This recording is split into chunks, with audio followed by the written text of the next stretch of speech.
Egipto, más allá de las pirámides.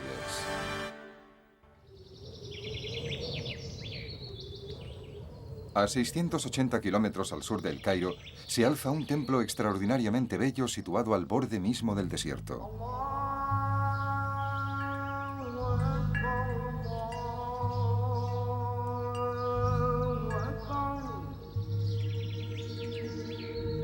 En su interior, caída en el suelo, hay una imagen de 1000 toneladas de uno de los mayores faraones de Egipto, que dejó tras de sí un gran misterio: el destino de muchos de sus hijos. Misterio que algunos creen que podrá resolverse cuando se conozca mejor una remota tumba del legendario Valle de los Reyes.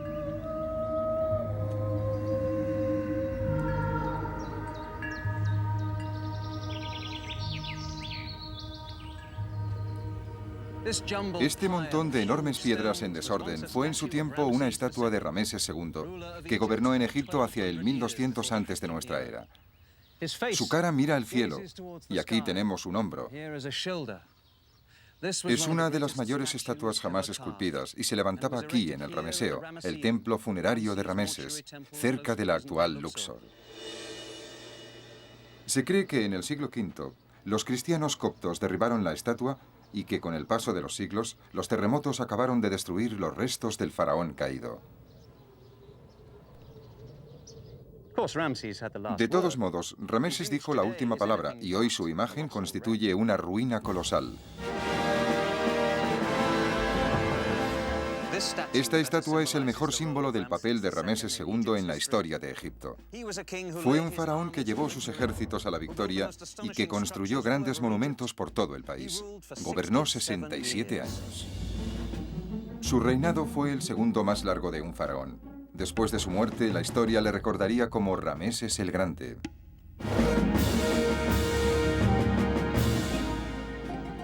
Rameses tenía poco más de 20 años cuando sucedió a su padre, Setos I, en el año 1280 antes de nuestra era. Setos había sido un faraón dinámico y triunfante y se aseguró de que su hijo tuviera una buena preparación para sucederle. De niño, Rameses acompañó a su padre a la guerra y aprendió de primera mano la forma de dirigir un ejército. Siendo aún joven, estudió técnicas de ingeniería y supervisó las canteras, donde se tallaban los grandes obeliscos destinados a decorar los templos egipcios. Su formación valió la pena. El reinado de Rameses II fue inigualable en logros y estabilidad. El adolescente que había acompañado a su padre en las batallas se convirtió en un decidido guerrero que defendió Egipto de las amenazas exteriores. Rameses II también aplicó sus conocimientos de ingeniería y dejó para la historia algunos de los más bellos y espectaculares monumentos de Egipto. En una civilización de grandes constructores, este faraón fue uno de los más sobresalientes. Más de 3000 ciudadanos egipcios trabajaron para tallar los bloques de piedra del Rameseo, el bello templo dedicado a su persona.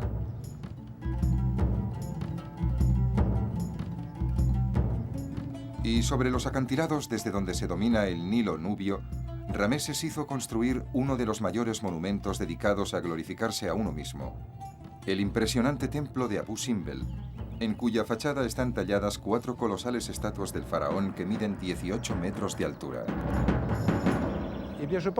Creo que Rameses se puede incluir entre las grandes figuras históricas del antiguo Egipto. Fue un militar de talento que, con sus batallas, aseguró cierta estabilidad a su reino. Y llenó Egipto, desde el delta del Nilo hasta Nubia, de monumentos que cuentan la historia de su reinado. Rameses fue un gran guerrero y sus monumentales construcciones sorprendieron ya a los primeros turistas que navegaron por el Nilo en tiempos de los griegos y los romanos. Durante su reinado, la fama y la riqueza de Egipto crecieron y sus súbditos vivieron un período de esplendor. Tan grande era la opinión de Rameses sobre sus propios logros que se declaró a sí mismo divino. Un dios que vivía entre los mortales. Sin embargo, su condición divina no impresionó a un famoso grupo de visitantes de su país. La tradición judio-cristiana menciona a Rameses II como el faraón que en tiempos de Moisés ordenó el éxodo de los israelitas de Egipto. De todas sus hazañas, tal vez la mayor fue una paternidad muy pródiga. La bella Nefertari fue su esposa más famosa, pero tuvo otras muchas reinas oficiales, esposas menores y concubinas. Gracias a ellas, Rameses fue padre de un centenar de hijos conocidos, entre los que se incluyen al menos 50 varones. Tener tantas esposas e hijos probablemente no era insólito en un faraón. Lo que sí resulta insólito es que Rameses elaborara listas de sus hijos y dejara constancia de ellas en muchas construcciones. En las paredes de los templos los hizo representar en largas procesiones principescas, en las que figuran tanto los hijos como las hijas del rey. Gracias a estas listas se pueden establecer los descendientes de Rameses.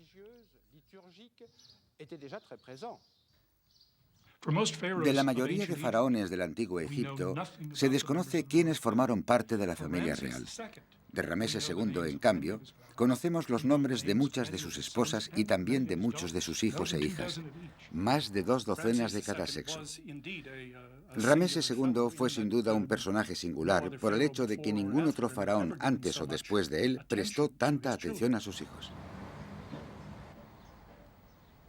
A pesar de ese reconocimiento público tan poco habitual por parte de su padre, sabemos muy poco de la vida de esos hijos. Ser heredero del trono de Rameses II tuvo que ser bastante frustrante, ya que este faraón gobernó durante 67 años y sobrevivió a 5 de sus sucesores. El primero fue Amon-Her-Jepeshef, que murió en el año 40 del reinado de su padre. Si Rameses hubiera sido el faraón del Éxodo, Amon-Her-Jepeshef habría sido el primer hijo varón fallecido cuando Dios envió las 7 plagas contra Egipto. Pero esta historia ofrece algunas dudas y es difícil de confirmar. Del resto de príncipes hijos de Rameses conocemos pocos detalles. El cuarto hijo, Hamuase, fue muy admirado y tal vez el favorito de su padre. Fue un sacerdote importante y supervisó la construcción de los principales proyectos de Rameses. Murió en el año 50 del reinado de Rameses. Mineptah fue el 13º hijo de Rameses, y sabemos poco sobre él, hasta que fue designado general del ejército en el 40º año de reinado de Rameses. Probablemente gobernó en la sombra durante la última década de la vida de su padre. Incluso en su época senil, Rameses era alto para ser egipcio. Medía 1,72 m. En los últimos años de su vida se vio afectado por una artritis y una desviación de la columna.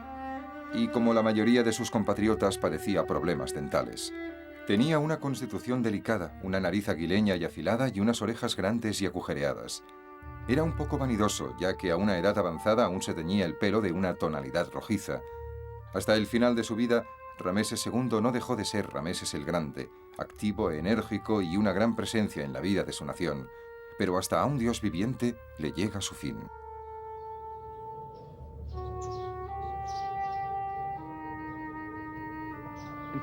En el 1212 antes de nuestra era, Rameses II murió a la edad de 90 años.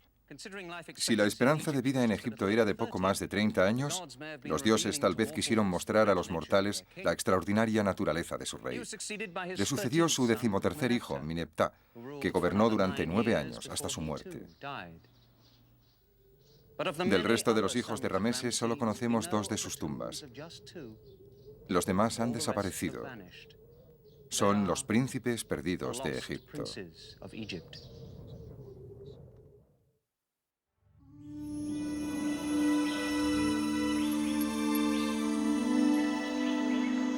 El largo reinado de Rameses II llegó a su fin en el año 1212 antes de nuestra era. Sin duda fue un momento de gran tristeza en Egipto. Pocos súbditos de Rameses habían conocido otro rey. Durante 40 días, los sacerdotes realizaron el riguroso ritual de momificación en su cuerpo. Pusieron su estómago, intestinos, hígado y pulmones en unos contenedores especiales llamados vasos canopos. Secaron el cuerpo con una sal especial, lo adornaron con amuletos y joyas y lo envolvieron con tiras de lino.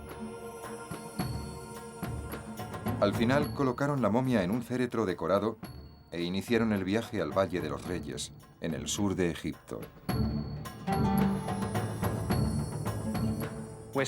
Estamos ante la tumba de Rameses II. Esta impresionante sala se excavó hace poco tiempo y es la primera vez que se filma. Es la sala más grande del Valle de los Reyes. Se supone que los sacerdotes transportaron el cuerpo momificado del faraón a esta cámara y lo bajaron hasta un gran sarcófago que se encontraba aquí. Debieron poner sus vísceras contenidas en los vasos canopos en un arca de alabastro que bajaron hasta este hueco. Encima había una bella capilla dorada de madera. Una vez terminados los últimos rituales, los sacerdotes barrerían el rastro de sus huellas mientras abandonaban la tumba y dejaban solo al gran faraón para toda la eternidad en este bello lugar, en el corazón de la montaña.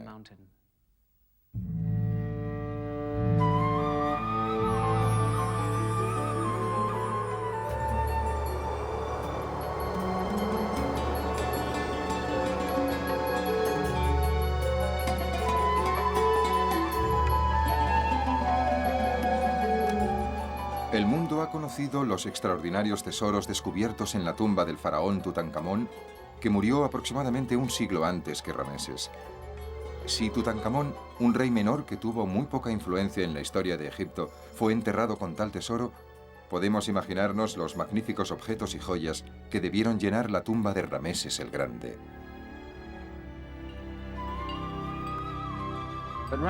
Pero Rameses no tuvo suerte al elegir el lugar de su último reposo. Al cabo de 150 años de su muerte, los ladrones de tumbas consiguieron llegar hasta el sitio donde descansaban sus restos y se llevaron lo que debía de ser el fabuloso tesoro de esta tumba del faraón de los faraones. Todo lo que nos ha quedado son unos pocos pero valiosos restos, descubiertos no hace mucho por el egiptólogo francés Christian Leblanc. En la tumba de Rameses II encontramos algunos objetos que pertenecían a la decoración funeraria. Lo más destacado son los restos de los vasos canopos en los cuales se colocaron las vísceras del rey. También hemos encontrado fragmentos de la cama funeraria. En la parte inferior delantera tenía dos cabezas de leopardo como estas, en las que se ven algunos vestigios de un color que parece oro. Y esta pieza, absolutamente excepcional, es una estatuilla de Rameses representado a una edad temprana. Estaba colocada cerca de la momia del rey, en la que tuvo que ser una de las más bellas y suntuosas tumbas reales. Desde los tiempos más remotos, los ladrones invadieron y profanaron las tumbas. Habitualmente trabajaban en grupos y sobornaban a los guardias.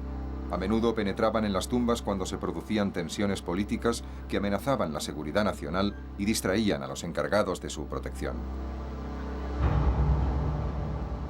Aparte de estos pocos objetos, el resto del tesoro funerario de Rameses ha desaparecido. Pero gracias a un milagro, la momia de Rameses permaneció intacta. Los sacerdotes, que consideraban las momias faraónicas como dioses, tomaron medidas drásticas para proteger de la profanación los restos mortales de Rameses. Junto con el cuerpo de su padre, Setos, y los de otros muchos faraones, trasladaron secretamente la momia de Rameses a una tumba antigua y desconocida, situada a poco más de 1 kilómetro del Valle de los Reyes. Aquí dejaron sin grandes ceremonias el cuerpo de uno de los grandes faraones de Egipto, amontonado junto con otras momias reales.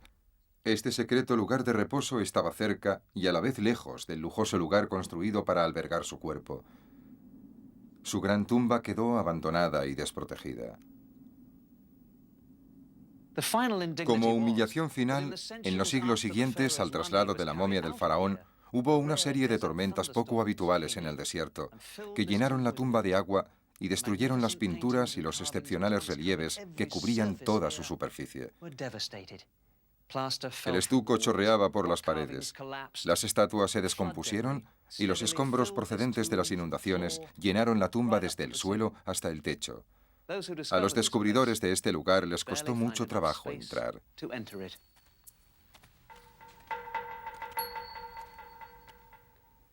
Finalmente, en 1881, el asistente del conservador del Museo del Cairo, el alemán Emil Brooks, recuperó las momias del escondite secreto 3000 años después de haber sido llevadas allí.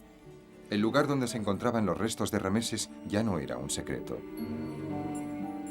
Sin embargo, nada de lo que se encontró en el escondite de momias aportó luz al misterio de los hijos del gran rey. ¿Cómo era posible que estos príncipes, cuya existencia estaba tan documentada, desaparecieran de la historia? Se tardaría otro siglo para encontrar una posible respuesta.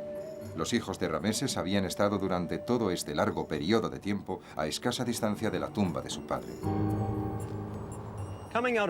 Al salir de la tumba de Rameses en el Valle de los Reyes, observamos que estaba bien acompañado. Aquí hay 61 tumbas más.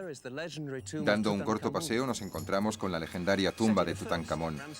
El padre de Rameses, Setos I, también fue enterrado aquí. Mineptah, su hijo, está aquí al lado. ¿Dónde se encuentran las tumbas del resto de los hijos de Rameses? A tan solo 30 metros de aquí se halla la tumba número 5 del Valle de los Reyes, que tal vez contiene la respuesta a nuestra pregunta. En 1825, el egiptólogo James Barton entró en esa tumba, pero la consideró poco importante. Más tarde, esta zona quedó recubierta por toneladas de escombros.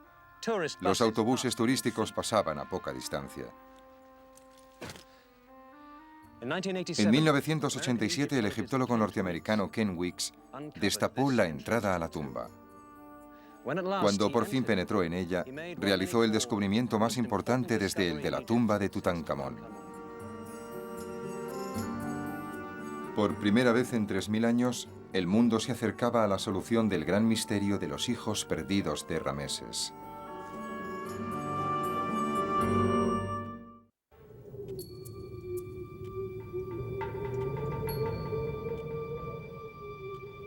Durante 450 años, los faraones de Egipto fueron enterrados en un desolado valle situado en pleno desierto para proteger sus tumbas de los ladrones. Esta zona es conocida como el Valle de los Reyes. En él se cavaron 62 tumbas en la piedra caliza. Estos palacios subterráneos se embellecieron suntuosamente con pinturas y relieves.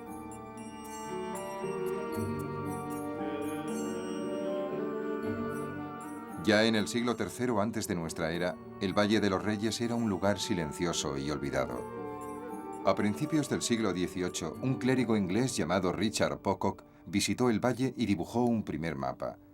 Otros egiptólogos europeos le siguieron, pero el mapa de las tumbas seguía siendo impreciso e inexacto.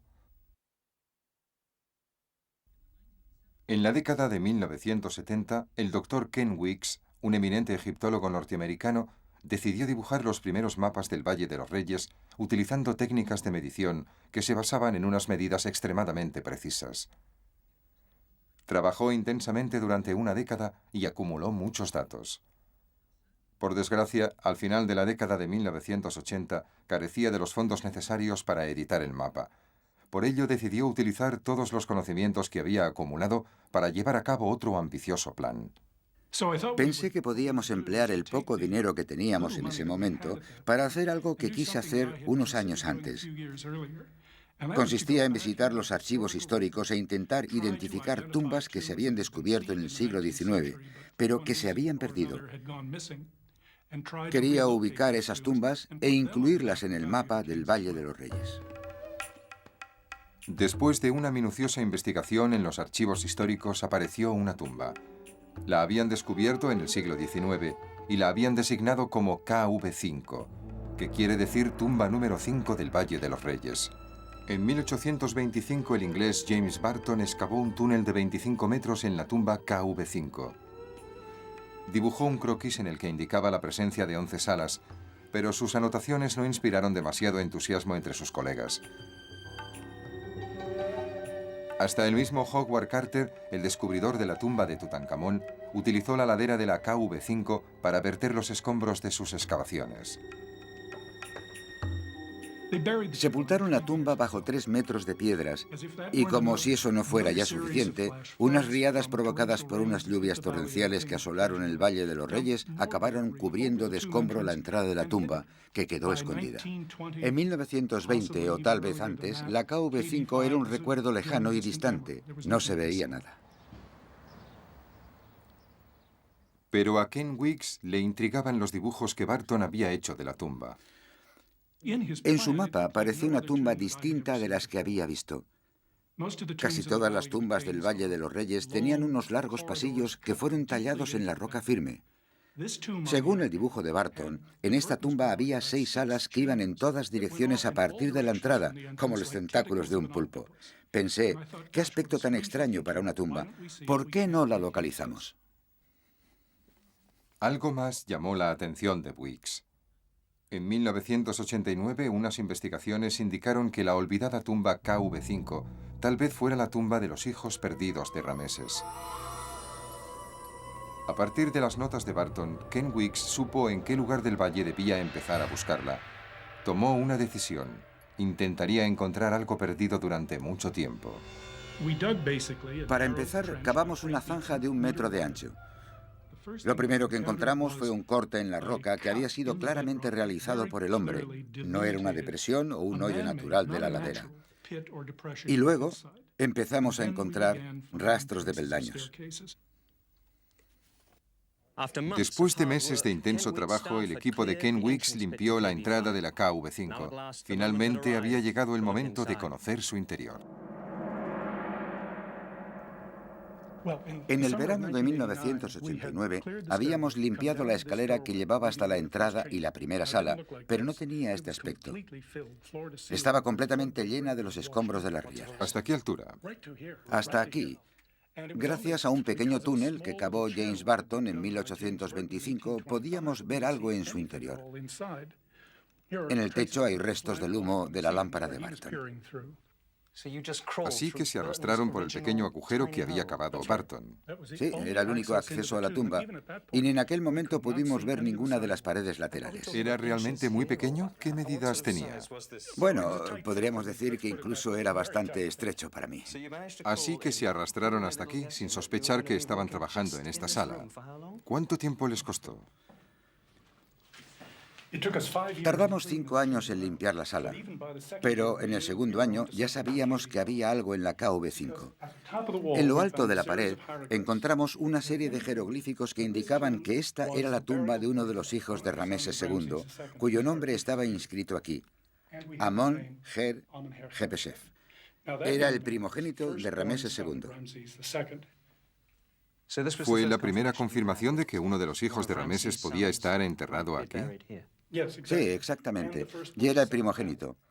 Al cabo de poco las cosas mejoraron. En la pared donde descubrimos el texto encontramos otra escena de Rameses, un dios y un hijo, que no era Amon-Her-Jepesef, al que llamamos Rameses Jr. para evitar confusiones con su padre.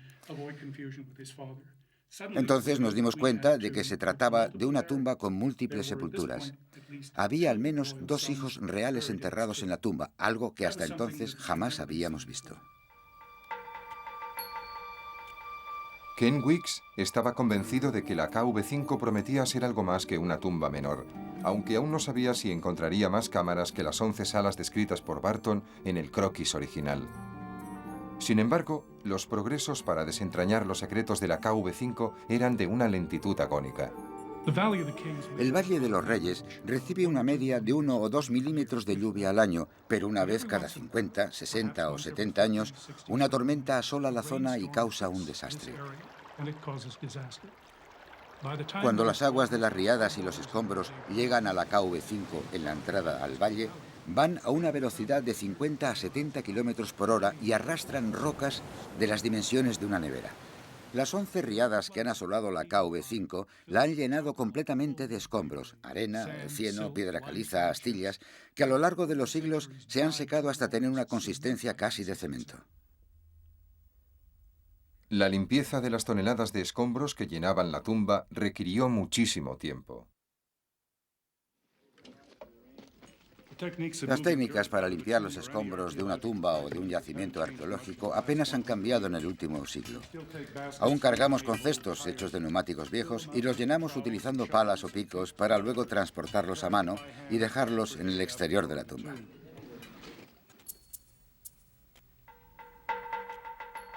Tardaron 5 años en vaciar 2 pequeñas cámaras. Aparte de haber descubierto los nombres de 2 hijos de Rameses, Ken no encontró mucho más. Ahora les quedaba limpiar la sala 3, mucho mayor. Lo que Weeks descubriría en esta zona justificaría todos los años de paciencia y arduo trabajo. Ken Weeks se arrastró hasta la 3ª sala por este pequeño agujero. Esperaba encontrar algo debajo de esa enorme acumulación de escombros, pero no pudo llegar hasta allí. Se dio cuenta de que los pilares no aguantarían y que tenían que asegurar las grandes grietas que había en el techo de caliza.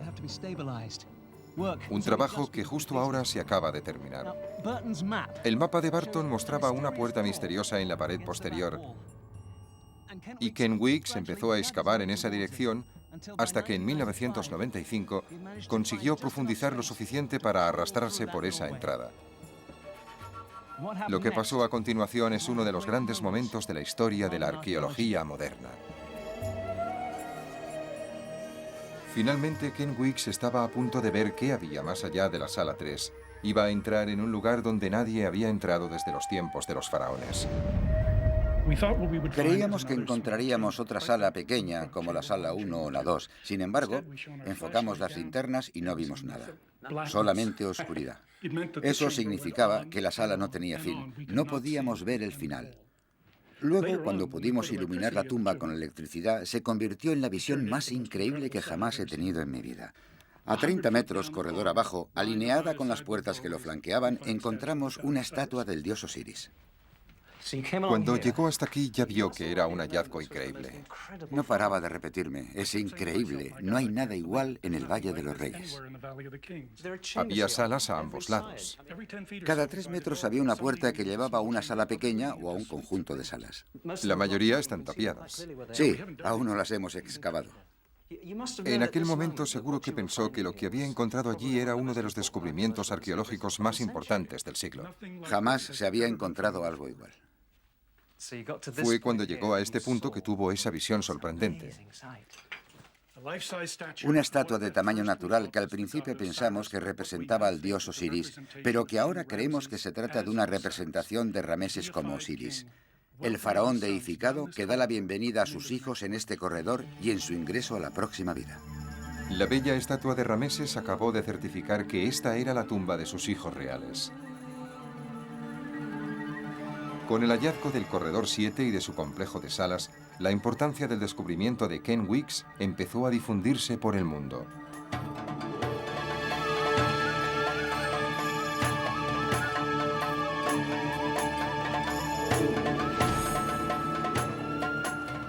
La mayoría de las tumbas del Valle de los Reyes no tiene más de 8 salas. La de Rameses I, abuelo de Rameses el Grande, solo tenía 4, así como la del legendario Tutankamón. Weeks ya había descubierto 65 salas y muy pronto aparecerían más. Jamás se había hallado nada parecido. La KV5 parecía ir en todas direcciones. Este corredor es desconcertante. Tiene una pendiente mucho más acentuada que los demás. Algunas de las salas laterales excavadas aquí se encuentran bajo el suelo de las salas del nivel superior. Al final de este corredor tan inclinado, de repente descendemos 4 peldaños y nos encontramos en otra gran sala con pilares. En este caso, es una cámara rectangular con 3 pilares en el centro. Se trata de un buen ejemplo de la estratigrafía a la que nos hemos enfrentado en la KV5. Como el resto de las salas, esta también se había llenado con los escombros de las riadas, en los cuales se pueden apreciar las distintas capas. En el corazón de la tumba, a cientos de metros de la entrada, los escombros siguen siendo un problema.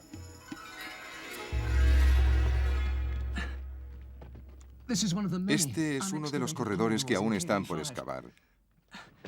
Va hacia el sur, directamente hacia la tumba de Tutankamón.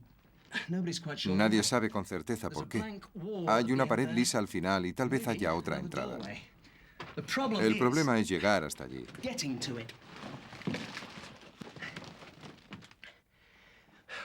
Con tantas salas y corredores, esta tumba tiene las dimensiones de casi medio campo de fútbol y está llena de escombros. Detrás tal vez se encuentren más fragmentos de cerámica, vasos canopos y hasta quizás restos momificados. Este material es tan duro como el cemento. La excavación con maquinaria está totalmente descartada. Todas estas toneladas de escombros deben retirarse a mano. Los escombros de las riadas son tan solo uno de los obstáculos que impiden llegar a los secretos de la KV5. Creo que esta es una de las partes potencialmente más interesantes de la KV5. Desgraciadamente, también es la más peligrosa. Al estar situada debajo de la carretera por la que han pasado los autobuses turísticos durante los últimos 40 años, el techo se ha desplomado. Levantarlo sería una tarea muy costosa, pero estoy convencido de que, si pudiéramos hacerlo, encontraríamos pruebas, tal vez un sarcófago u otra obra de arte funerario, que probaría sin lugar a dudas que la Sala 5 fue el lugar donde se enterró a uno de los hijos del rey. A causa de las inundaciones, las pinturas y relieves de las paredes de la KV5 están muy deteriorados. Pero a medida que se vacían las salas, los restos de relieves indican con claridad que la KV5 estaba magníficamente decorada. Los relieves de la pared norte del corredor, 7, son espectaculares. Proporcionan uno de los mejores ejemplos de escultura en relieve de la tumba. Originariamente estaban pintados, pero ahora solo queda el contorno. Aún así, se puede apreciar el elegante trabajo en la figura de uno de los hijos de Rameses II, cuyo nombre desgraciadamente desconocemos. Lo presenta su padre con un montón de ofrendas a los dioses. En este caso, Nut y Hathor, delicadamente representada con un bello rostro. Algo raro sucede en este corredor justamente en este punto. Aquí arriba había unos bellos relieves en las paredes, pero de pronto deja de haberlos y las paredes se vuelven ásperas como si necesitaran yeso. No tengo ni idea de cuál es el motivo, a excepción de una posibilidad. Originalmente, quizás el corredor acababa en este punto y luego se prolongó. Tal vez la tumba se agrandó para albergar los cuerpos de los otros hijos de Rameses II que fallecieron antes que él. A medida que en la tumba se van descubriendo más relieves dañados, Susan, la esposa de Ken, se encarga de su reconstrucción. Incansablemente copia con todo detalle los relieves, que luego se estudian para recrear las partes perdidas y la pintura que los recubría. Una vez dibujados los trazos dañados, Susan reproduce los colores originales basándose en fragmentos diminutos de pintura encontrados en las paredes de la tumba. Este es un hijo de Rameses. Lleva un collar azul muy brillante y un vestido de sacerdote bastante elaborado de color amarillo con rayas rojas.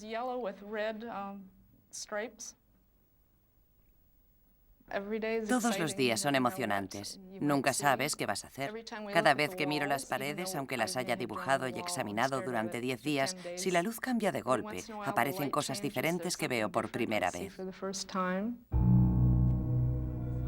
Finalmente, después de 3.500 años, podemos volver a ver las fantásticas pinturas que en su tiempo embellecieron esta tumba.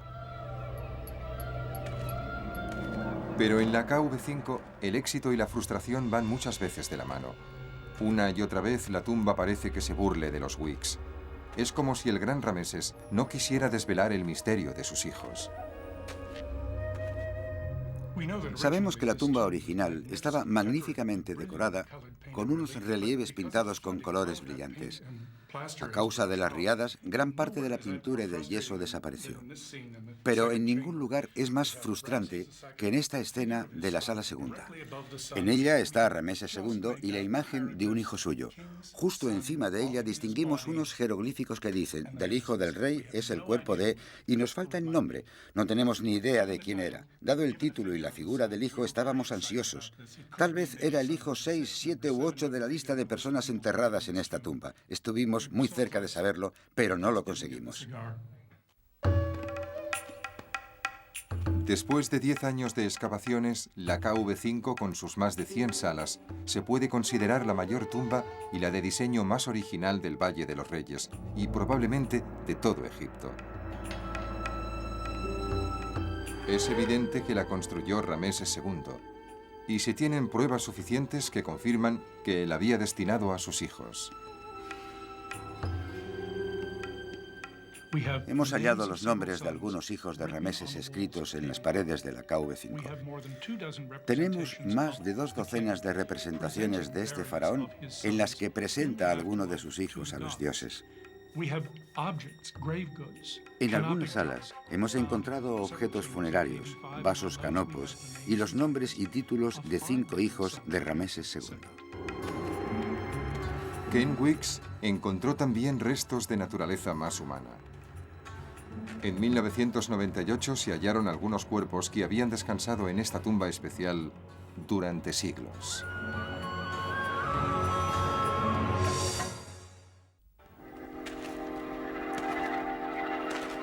Como en todos los grandes enigmas, se necesitaba un cuerpo para resolver el misterio de la KV5.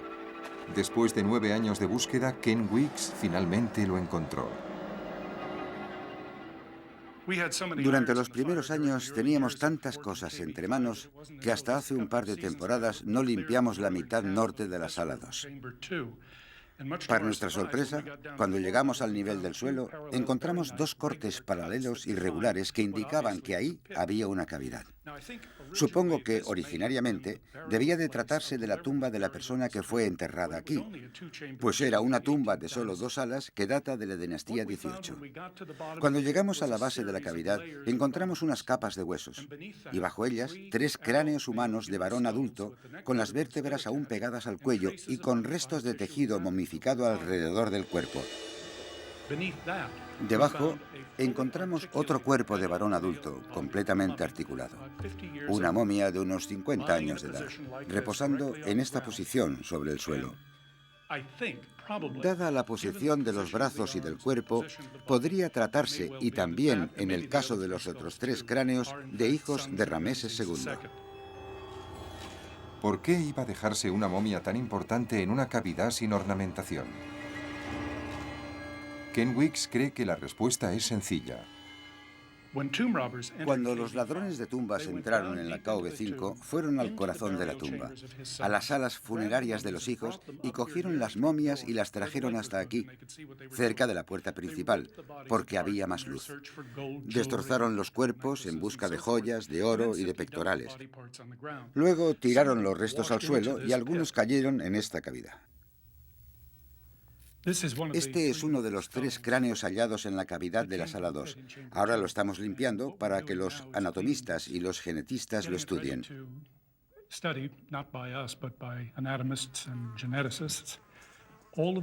Todos los dientes estaban bastante gastados, incluso los incisivos y los caninos.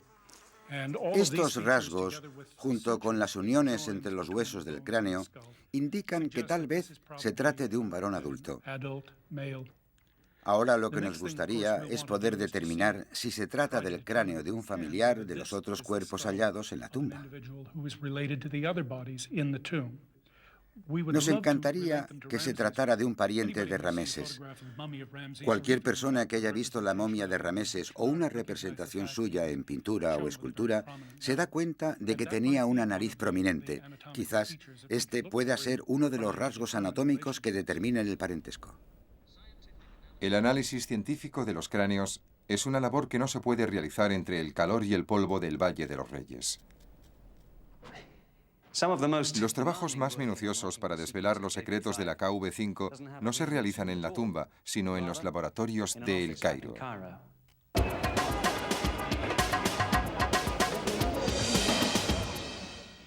Cuando en 1979 iniciamos el proyecto de dibujar el mapa, teníamos muy pocos recursos. Actualmente hay un grupo de 8 personas que trabaja en el proyecto a jornada completa y un equipo de voluntarios y personal que colabora a tiempo parcial en todo el mundo. Es un proyecto muy complejo. Uno de los placeres de ser arqueólogo en nuestros días reside en tratar de agrupar distintas especialidades. ¿Podrías comprobar esta sección? Me gustaría darle un vistazo a ese detalle. El trabajo que realizan nuestros diseñadores gráficos y arquitectos es muy útil. Aporta nuevas maneras de ver el material y de realizar estudios comparativos del mismo. Queremos preparar un CD-ROM sobre la necrópolis tebana aprovechando las fotografías que ha recogido nuestro equipo, los dibujos arquitectónicos que hemos preparado y también los materiales históricos.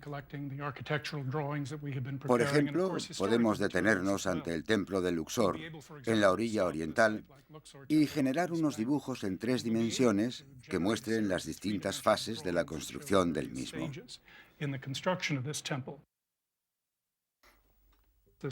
Esto sin duda es la KV5. Hemos pensado preparar algo que no solo interese a los estudiosos, sino que también sea ameno y entretenido para los jóvenes y los adultos que empiecen a interesarse por el Antiguo Egipto. A pesar de todos sus esfuerzos, Ken Weeks es el primero en admitir que aún queda mucho por hacer en la KV5. El trabajo es duro, lento e inmenso. Hasta ahora se han descubierto 150 salas y solo se ha limpiado un 7% de las mismas. Pero hay algo que ha quedado claro. Durante los 3000 años en los que se construyeron tumbas en el Antiguo Egipto, no hay nada que se asemeje ni remotamente a la KV5, tanto en sus dimensiones como en su diseño. ¿Por qué Rameses II creó un mausoleo aparentemente tan insólito para sus hijos? Ken Weeks cree tener una respuesta. Sabemos que durante su reinado se declaró divino. Por ello asignó a sus hijos, al menos al heredero, muchas de las obligaciones seculares que realizaba habitualmente. Cuando uno de sus hijos, el heredero, se convertía en corregente, dejaba de ser simplemente el hijo que heredaría el trono para pasar a ser un joven rey. Y un joven rey debe enterrarse de una forma adecuada. Muchos de sus hijos tuvieron que pasar por esta extraña posición de corregentes, pero murieron antes que él y los enterraron en esta extraña tumba. En la KV5 todavía quedan muchas preguntas por responder. Pero esta tumba ha demostrado que nuestros conocimientos sobre el Antiguo Egipto son aún muy incompletos. Para Ken Weeks, la búsqueda y las investigaciones continuarán. Él quiso ser egiptólogo desde que era un niño y vivía en el estado norteamericano de Washington. Ahora espera contribuir al desarrollo de unos estudios que tanto le gustan. Además del trabajo en la KV5, me interesa desarrollar un plan general para la protección del Valle de los Reyes y para Tebas. La elevación del nivel del agua, la contaminación, el aumento de población en los pueblos cercanos y el auge del turismo están pasando factura en todos los yacimientos, tanto en las tumbas como en los templos. Nada me entristecería más que ver cómo se niega a las generaciones futuras la oportunidad de visitar algo tan mágico como el Valle de los Reyes. Sería muy triste que, dentro de un siglo, los niños no pudieran soñar con este sitio como lo hice yo cuando tenía 8 años. Ken Weeks lleva 10 años trabajando en la KV5. A veces no ha estado seguro de descubrir algo más que unas pocas salas vacías. Y siempre ha tenido que preocuparse de buscar fondos para pagar todo esto. Pero su paciencia y su dedicación han dado paso a lo que se está convirtiendo en uno de los hallazgos más emocionantes de la egiptología. En los próximos años, la KV5 desvelará más secretos. ¿Por qué se construyó una tumba tan inmensa? ¿Qué pasó con su contenido? Y tal vez, solo tal vez, Ken Weeks descubrirá si otros hijos del gran Rameses todavía descansan en algún lugar entre estas paredes.